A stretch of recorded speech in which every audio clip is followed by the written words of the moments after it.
What about the thyroid? Because thyroid is closely tied into your weight, it's tied into your metabolic rate, it's tied into your energy production, and bazillion other health conditions, because thyroid controls metabolic rate. And when I say metabolic rate, I do not just mean how quickly or how slowly you lose weight. I mean cellular metabolic rate. So when your cellular metabolic rate is great, meaning that you absorb all the nutrients really well and you get rid of toxins, your health is going to be phenomenal. When that metabolic rate starts to slow down, that's when we have to worry about things like cancer and obesity and fatigue and autoimmune, and the list goes on and on and on. The first thing to remember about thyroid, if you have questions about it, is you have to get tested. I always talk about testing because if you've followed me for a while, you know that I'm very big on individualizing. There are no schemes or prescriptions. Well, everybody with thyroid conditions should do this, or everybody with extra weight should do that. You have to figure out, you have to work with the whole body. It's not about treating an individual organ or individual condition. So if we specifically focus on the thyroid though, you have to differentiate. First of all, let's say you do have low thyroid. Well, okay, do you just have low thyroid, or do you actually have autoimmune thyroiditis? So from looking at thousands of blood work reports that people bring in from the doctors, I find that most of the time the antibodies do not get tested for. So when people come in, they have no idea whether they're just low thyroid or whether their immune system is attacking their thyroid. I want you guys to understand that there are two different conditions. Thyroid is involved in both of them. But in the second one, it's the immune system that's actually attacking your thyroid, not just that you're missing certain nutrients to make thyroid hormone. So the conditions need to be approached and discussed differently. And the only way you're going to find out if you have autoimmune thyroiditis or not is you have to request the testing. So try to ask your doctor to order the testing. If you're having trouble with it, we offer now that blood testing. Just go to my website and you're going to find the link there. Now, classical endocrinologist, if you do get diagnosed with low thyroid condition, the solution is to prescribe you thyroid hormone, which if your thyroid hormones are low, it's very important that you do take, because if you do not, then you're going to have all the side effects and all the consequences of poorly functioning thyroid. However, if you do have an autoimmune condition, you will be told that, well, there's nothing we can do. You just have to live with it. And the treatment is the same, thyroid hormone prescription. And that, by the way, is the reason why doctors are not really keen a lot of times on ordering antibodies. Because from prescription standpoint, from a regular pharmaceutical perspective, the treatment is the same. So why waste insurance money? Why even bother ordering it? However, from a functional medicine perspective and nutritional perspective, absolutely we can do a lot of things for your thyroid, for autoimmune thyroiditis. Now, full disclosure, the reason why thyroiditis is so near and dear to my heart is because I have it. So at a certain point in my life, about 25 years ago, when I had those antibodies run, my antibodies were over 1,000. Now, you know, under 20 would be nice. Mine were over 1,000, and that particular lab didn't even go higher than that. So my thyroid was raging, rather my immune system was raging. My poor thyroid was suffering. So the symptoms, of course, will present as regular low thyroid. And a lot of times people don't even have symptoms. So that's the danger of having autoimmune thyroiditis and not knowing about it. Because if you don't do something about it, what's happening is your immune system is perceiving your poor little thyroid gland as its enemy. So it's constantly mounting an attack. And as this process continues over the years, what happens is your thyroid tissue literally is being scarred and replaced with very tough fibrous connective tissue. So the function of the thyroid continues to decline, and the prescription generally climbs. So a lot of times you'll start with like 12.5 micrograms, then you go to 25, then you go to 50, and then 50 stops working. And doctors just keep raising your prescription, but it is because your thyroid gland has never really got a break from your immune system. So the next question is, why does your immune system, which is incredibly intelligent and very, very knowledgeable, why all of a sudden would it start attacking your own tissue? There's multiple reasons for it. There's multiple triggers. Heavy metals, amalgams, amalgam fillings, those black fillings that we all had. That was actually my trigger, because I had, when I moved to this country, I think I already mentioned I had really poor teeth. I got 15 amalgam fillings put into my teeth. And that was when I was 3 months pregnant. Now, if you guys live in Europe, then you know that it's illegal to put amalgam fillings into a pregnant woman's teeth, because those fillings, they leak mercury and they can actually really, really hurt the baby. But they still continue to do this to this day in the United States. So that's a topic all on its own. But my point is that amalgams deposition can actually hurt your thyroid. The other common reason is having low-grade sinus infections or dental infections.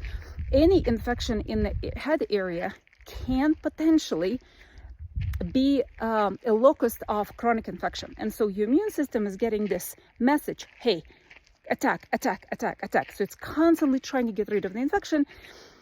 And as this process goes on and on, eventually immune system gets confused and starts attacking the thyroid instead of trying to really get rid of the infection. The other really common reason why this happens is viruses that have not been properly cleared by the body. Viruses act a little bit different from bacteria and funguses. They linger. And when I was growing up, it was a standard practice. If you get a virus, not only you're excused from school and work while you're having active symptoms, but then you're given 1 to 2 weeks to rest at home and recover, because the way you recover from viruses is through rest, relaxation, and a lot of hydration. Now, do you know what happens in our society, in the United States, when somebody gets sick? Nothing. You continue to work. Unless you are at death's door, then and you're coughing and sneezing, then probably your boss will want you to stay at home. Other than that, most of us will go to work. And then, even if you do take a few days off, it's usually you jump and go back to work as soon as you're physically able to. Or if you're a stay-at-home mom and you get sick, you a lot of times don't have support. So instead of resting, you're going to do laundry, you're going to take care of your kids, you're going to drive them to school, you're going to run around. And those unchecked viral infections are a lot of times what will trigger chronic thyroid problems. Another reason for, unusual reason, unexpected one for autoimmune thyroiditis or for a trigger are actually traumas to the head. So concussions, motor vehicle accidents, really dramatic hits to the head can cause some damage to the tissue of the thyroid, and that also have been proven to be a trigger for autoimmune thyroiditis. And of course, the biggest one that really I see are herpes, viral herpes infections. So you've probably heard herpes simplex 1, herpes simplex 2, Epstein-Barr, chickenpox. There is almost 1,000, if not more, different varieties of herpes infections. And they are characterized by their affinity to 3 tissues in the body: thyroid, liver, and of course the ultimate destination is your nervous system, is your neurological system. So a lot of times when you get something like, if you've ever had Epstein-Barr, which is mono, otherwise known as mono, chronic fatigue virus, you know, sometimes it takes months for people to get over it, and they think, well, they're over it, that means that I'm done. Oh no. Almost all of us, I think 99.6% of people, if you test us, we all test for Epstein-Barr. So once you get it, it's always in your system. And the reason why we don't all have outbreaks is because we have very good functioning, well-functioning immune system that keeps that virus in check. However, it can easily get into your thyroid and be an underlying cause of why your immune system continues to attack your thyroid. So that's why I hope you guys understand from what I've said so far, why it is crucially important that you know whether or not you have autoimmune thyroiditis. So even if you have the slightest suspicion, if you've had trauma, if you have any thyroid-related symptoms, for goodness sake, please get tested. If your antibody test specifically, you have to check your antibodies. Now, I always recommend a complete thyroid panel where they check your TSH and your total T4 and your total T3 and free T3, free T4. But also you want to check your TPO antibodies and anti-thyroid globulin antibodies. So those are very important. We do offer, if you have really hard time and it's hard for you to get to, we offer that testing. There's ways to do it, even if your doctor stubbornly refuses to order it. It's not expensive. It's well worth knowing because forewarned is forearmed. So if you know that that's what you have, then you can take certain steps to prevent your autoimmune thyroiditis from progressing. Now, let's say you got your testing done and lo and behold, your numbers come back high. You have autoimmune thyroiditis. What do you do? Where to start? Well, the first thing to do is to move away from two food groups. Gluten, so any wheat products containing gluten, and dairy products. I know this is incredibly hard, but trust me, if you really understood what autoimmune thyroiditis will do to you, you would do this in a heartbeat. So you want to do a trial for 3 months. Completely eliminate gluten. Now, this is a very, very important part. You have to eliminate it completely. You can't just have it once a week and think that you're doing something good, because when we talk about the immune system, it takes your immune system about 3 weeks to stop its attack against the thyroid. So even if you have gluten once a week, it's enough to trigger it. So you have to completely give it up for, like I said, 3 months. And unfortunately, the other food is all dairy products. So it's not just milk, it's cheese, it's yogurt, it's sour cream, pretty much all dairy products except butter. Because butter, or ghee, which is clarified butter, does not have any dairy proteins, so it's not going to trigger your immune system. And why is it that those two specific food groups are so important to avoid? Because gluten and casein, which is a protein in dairy, have mimicry. So they mimic your thyroid function. So when you eat them, you basically stimulate your immune system to continue attacking your thyroid. So I would suggest do this trial for 3 months and then recheck your antibodies. For 9 times out of 10, so 90 people out of 100 will notice dramatic reduction in their antibodies. The second thing to do now, for those 10% or 1 out of 10, you have to keep looking for other foods that you potentially can be reactive to. And those tests are more specific. We can talk about it. If you happen to be 1 of 10, you can reach out and we can direct you and make further suggestions. That's the first thing. You have to watch your diet. And the reason why you have to watch your diet is because most of your immune system lives in your small intestine. I mean, that makes sense if you think about it. How do we get exposed to infection? Well, either through the nose or through the mouth, what we put in. So you have to take the load off your digestive system. That's the first thing. Now, the second thing, you have to find out what your deficiencies are. And if you guys have been following me for a while, you know that I constantly talk about iron. I look at a lot of blood work, and iron deficiencies are one of the most common, especially in women. So if your iron deficiency is not corrected, it can cause and trigger and hasten your thyroid demise, because thyroid just happens to be very much iron dependent. So get those blood tests done. And again, if your doctor refuses and the best test for iron is not iron when you do the blood work, it has to be ferritin. So you've got to check your ferritin. And if your ferritin is low, you have to, ideally, you should find out why.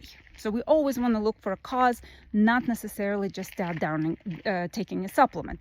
And it could be as simple, in women especially, as heavy periods, low meat, low stomach acid, no beets in the diet, losing blood through periods, pregnancy, childbirth. There's multiple reasons for why a lot of women are anemic. So you either start taking iron supplements. Again, I highly recommend individualized ideas and individualized support as to which specific iron supplements will benefit you the most. And the second thing, you have to figure out whether or not you really should be taking iron supplements, because unfortunately, one other common reason for anemia or low iron are parasitic infections. And if you don't address those parasitic infections or your gut health first, you can make yourself much worse by taking iron supplements. So again, my point is individualize everything. The second deficiency that is so common, especially in countries that are located in the northern hemisphere, is vitamin D. So if you care about your health, I am sure you have heard about vitamin D. But what's interesting, so even if you care about vitamin D, and I see a lot of people, and the ones that have been really interested and caring about their health, and they ask them, well, what's your vitamin D level? I don't know. I take it, but I don't know what it is. Now, vitamin D is technically not a vitamin, it's a hormone.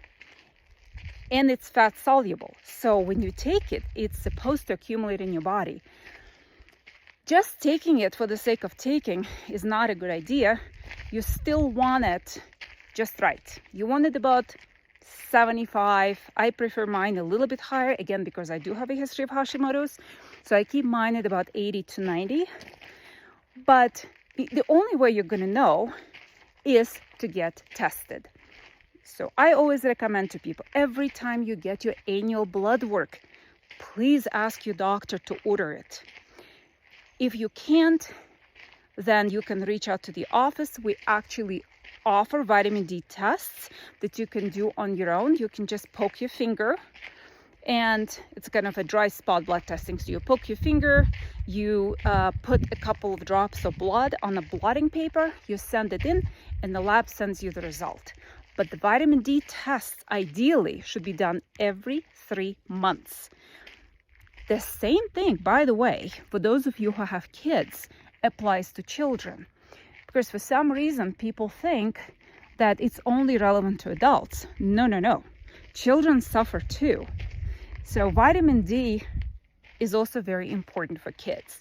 The dosages, again, completely depends on your absorption, on your age, your weight, where you live, how much sun exposure you have, and the list goes on and on and on. Generally, 5,000 to 10,000 IUs for adults. Then you have to adapt that to children. Again, too many variables to make a blanket recommendation. Recommendation here is figure out what your vitamin D is. About 5 to 10% of time, I do get clients that I see that come in and they have been taking vitamin D for years, and they're very good about it, they're diligent, and then we run their vitamin D level and it comes back at 30. So what the heck? They've been taking vitamin D, they've been really good about it, and yet their vitamin D levels do not rise. So then you have to start digging why. First of all, first reason is they have very poor bile flow, because you have to have bile in order to emulsify and absorb vitamin D. The second reason is there is a genetic variability that affects your vitamin D receptor. And if you have that gene, it doesn't matter how much vitamin D you take, it's not going to work. So there we go towards more specialized testing, and people with a vitamin D receptor mutation actually have to get shots. They have to get injections of vitamin D, and you'd be surprised how quickly their symptoms of fatigue, fibromyalgia, inability to lose weight, thyroiditis turn around. So that's the second most important thing. The third supplement that is very helpful for autoimmune thyroiditis is a mineral called selenium. Selenium is one of my favorite minerals on this planet because it does so many things. But most importantly, as far as it relates to thyroid, it helps you dampen autoimmune thyroiditis, and it helps you convert your T4 to T3. T3 is an active form of a hormone in your body. T4 really doesn't do that much, but in order for you to convert T4 to T3, by the way, Thyroid, the prescription medication that most people take, is T4. So that is why a lot of times women will start T4 and they feel no difference in their symptoms because it actually is not getting converted. So yeah, great, their TSH went down, but that doesn't mean that they're actually getting better. So selenium is great, and on top of it, selenium also controls your immune system, and also it's one of the best anti-cancer or cancer prevention minerals. The other very important supplement for the thyroid health is omega-3s. Everybody's heard of omega-3s. Omega-3s, first of all, lower your inflammation, generalized inflammation in the body. So that's very helpful, but also they help your thyroid receptors on every cell in your body, because those receptors are going to work correctly only if they have raw materials or fatty acid for proper health of those membranes. So omega-3s are one of my favorite supplements. What kind of omega-3s you should be taking? Again, should be individualized. First of all, the quality is extremely important. So generally, I am pretty flexible on supplements. I do not recommend you go to Costco or Walgreens or Walmart and buy those supplements there, because most of them are frankly junk. They're garbage. Supplements are a big industry, a big business these days. So yes, of course, for professional brand supplements, you're going to pay more. But in the long run, you save a ton of money, because one of those pills sometimes will be more beneficial than taking half a bottle of something that you got in Costco. So get good quality. And with fish oils, it becomes especially important, because fish oils, most of the fish in the oceans is very contaminated with heavy metals and mercury. So you only want to use brands that have lab references, meaning that they're lab tested and they are certified free of heavy metals. I also personally prefer oils that come from smaller fish. However, I have found that, for example, tuna oil from Standard Process works really well, especially for neurological symptoms. That's what I usually suggest for children with neurological issues like ADHD, autism. There's cod liver oil that is also very beneficial, and I generally start with it because cod liver, sorry, almost fell off the mountain. Cod liver oil has a lot of vitamin A, so it's actually fantastic for your immune system. So, or you can use just regular omega-3s. Some people prefer the ones that don't come from fish, that come from algae. Those have time and place too. I frankly have better results with usually fish-based omega-3s. I want to also mention another really wonderful therapy. Again, not for everybody, but for some people who have autoimmune thyroiditis. One of the things that I found works in some people are castor oil packs to the thyroid itself. So doing those a few times a week helps detoxify the thyroid, especially if you have a heavy metal component. And I should also mention that if you have amalgam fillings, this also changes the game a little bit. That's where holistic dentistry comes in. I always recommend, if you have access to a holistic dentist, establish a relationship with him. I had all of my amalgam fillings removed, and funny story with that, that's actually how my whole interest in alternative healthcare began. Because another thing that happened to me when I got my amalgam fillings put in when I was pregnant with my first son, I developed blind migraines. So I was 21 at the time, and all of a sudden, half of my visual field will disappear. I went to numerous doctors. Nobody could even diagnose me, which was the wildest thing to think back. I mean, that I had all the classical symptoms of a blind migraine. I wasn't able to see half of my visual field. I didn't have headaches, but that's what it was. And of course, you can imagine how freaky that was. All of a sudden you walk around and you can't see half of people's faces. So it was very disturbing. That actually continued for 6 years until we moved to California. And in California, I met the holistic dentist, and the insurance was paying for it. So I'm like, well, why not? I'm gonna get those fillings removed because they're old. And so he took out half of my fillings, half of one mouth, replaced them with white fillings, and my migraines disappeared. That was such a shock to me that's why I started looking into what is mercury, what is amalgam fillings, and it just kind of went on from there. But that's how my whole journey into alternative health approaches began. So yeah, definitely I don't recommend you necessarily jump straight into amalgam filling removal. I was young and strong at the time. Most people now have so many health issues that you want to start with strengthening your detoxification systems before you jump into amalgam removal. And that is a little bit different topic. We can individualize that also, but that's just FYI. I just realized I forgot to mention, after mentioning that at some point in time, my antibodies were well over 1,000.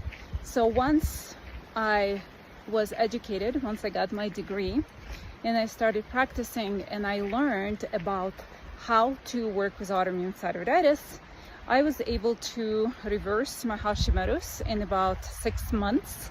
So now I periodically check my antibodies, and I notice that when I'm really strict with my diet, they kept well within normal. However, as you probably noticed, I do like to travel. And when we travel, especially when we go to Europe, I usually don't watch my diet very closely. God knows I try, but the food's just too good.